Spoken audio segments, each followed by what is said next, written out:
বন্ধুরা, আমার এই ছোট্ট চ্যানেলের আরও একটি নতুন ভিডিওতে আপনাদের স্বাগতম। সামনেই কালী পূজা, দীপাবলি এবং আজ ভূত চতুর্দশী।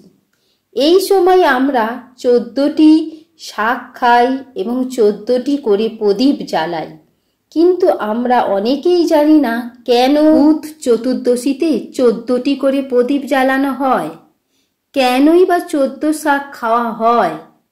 আর এই ভূত চতুর্দশী কথাটির অর্থই বাকি, চলুন জেনে আসি।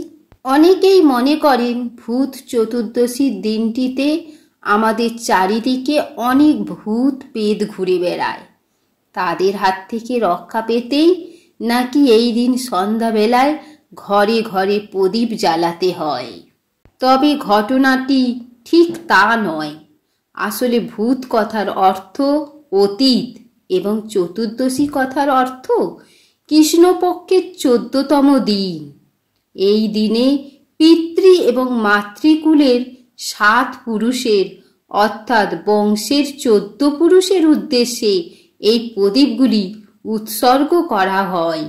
এই 14 জন পুরুষ হলেন পিতা, পিতামহ, প্রপিতামহ, পিতামহী, প্রপিতামহী, মাতামহ, প্রমাতামহ, বৃদ্ধ, প্রমাতামহ মাতা, মাতামহী, প্রমাতামহী ও বৃদ্ধ প্রমাতামহী, শ্বশুর এবং শাশুড়ি। পিতৃকুলের গত হওয়া প্রথম 3 জন পুরুষ হলেন প্রথম 3 ভূত অর্থাৎ পিতা, পিতামহ, প্রপিতামহ। কিন্তু যদি কারো পিতা জীবিত থাকে তবে তার ক্ষেত্রে তার পূর্বের 3 জন পুরুষ হলেন 3 জন ভূত। যেমন খুব ছোটবেলাতেই আমার বাবা মারা গেছেন, তাই আমার বাবা, ঠাকুরদাদা এবং তার বাবা হলেন 3 জন ভূত। আবার আমার মা জীবিত আছেন, তাই আমার ঠাকুমা, তার শাশুড়ি এবং তার শাশুড়ি, এইভাবে পিতৃ এবং মাতৃকুলের 6 জন 6 জন করে মোট 12 জন হলেন 12 ভূত। আর শ্বশুর শাশুড়িকে এই ভূতের মধ্যে ধরা হয়, তাই শ্বশুর শাশুড়ি মিলে হলেন 14 জন ভূত। কিন্তু কারো যদি শ্বশুর শাশুড়ি জীবিত থাকেন তবে তাদের পূর্বে আরও 2 জন গত পূর্বপুরুষ হলেন 2 জন ভূত।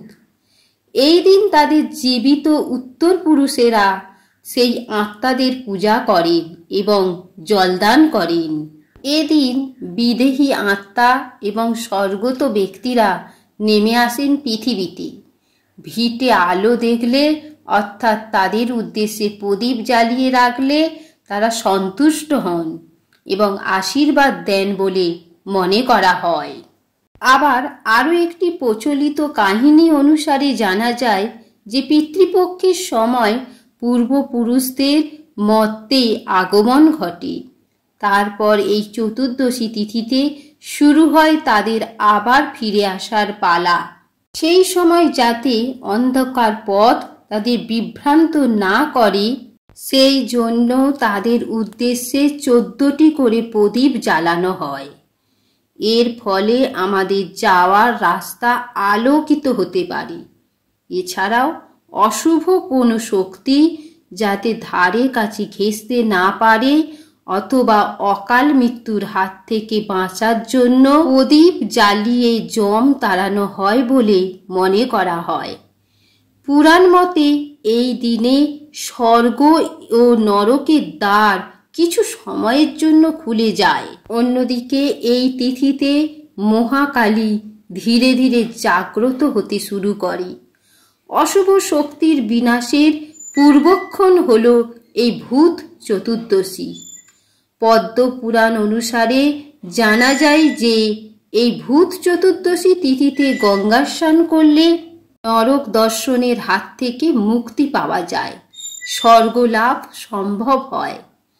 আবার অন্য একটি পৌরাণিক বিশ্বাস অনুসারে ভগবান শ্রীকৃষ্ণ কার্তিক মাসে কৃষ্ণপক্ষের চতুর্দশী তিথিতে নরকাসুরকে বধ করেন। এই দিনটিকে নরক চতুর্দশী বলেও মনে করা হয়। তবে শাস্ত্রবিহিত ঘটনা ছাড়াও রয়েছে দৈত্যরাজ বলির কাহিনী। রাজা বলি তপস্যা করে নিজের স্বর্গ অর্জন করেন। এরপর তিনি স্বর্গ, মর্ত্য, পাতাল জয় করেন। এর ফলে তার অনুচর রাক্ষসেরা হত্যা লীলায় মেতে ওঠে। এদের থেকে রক্ষা পাওয়ার জন্য দেবগুরু বৃহস্পতির পরামর্শে ভগবান কৃষ্ণ বামন অবতারে আবির্ভূত হন। তিনি রাজা বলির কাছে 3 পা সমান জমি ভিক্ষা চান। বলি বুঝতে পারেন ইনি আসলে ভগবান বিষ্ণু। তা সত্ত্বেও ভিক্ষা দিতে রাজি হয়ে যান। এরপরই 2 পা দিয়ে স্বর্গ ও মর্ত্য দখল করে নেন বিষ্ণু।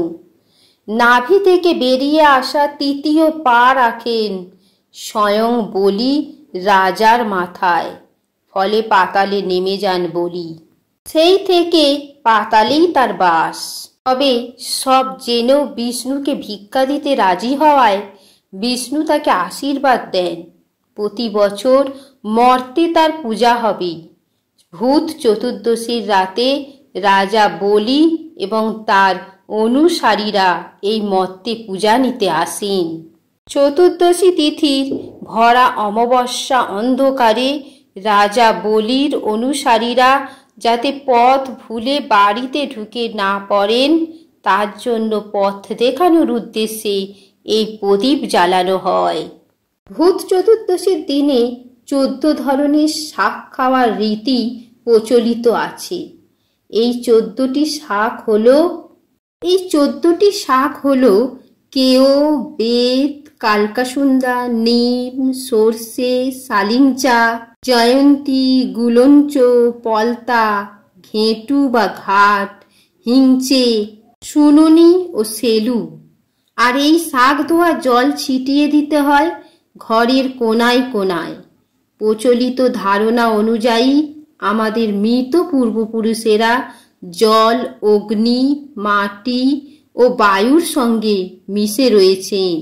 তাই মাটিতে জন্মানো এই 14 শাক খেয়ে তাদের প্রতি শ্রদ্ধা নিবেদন করা হয়।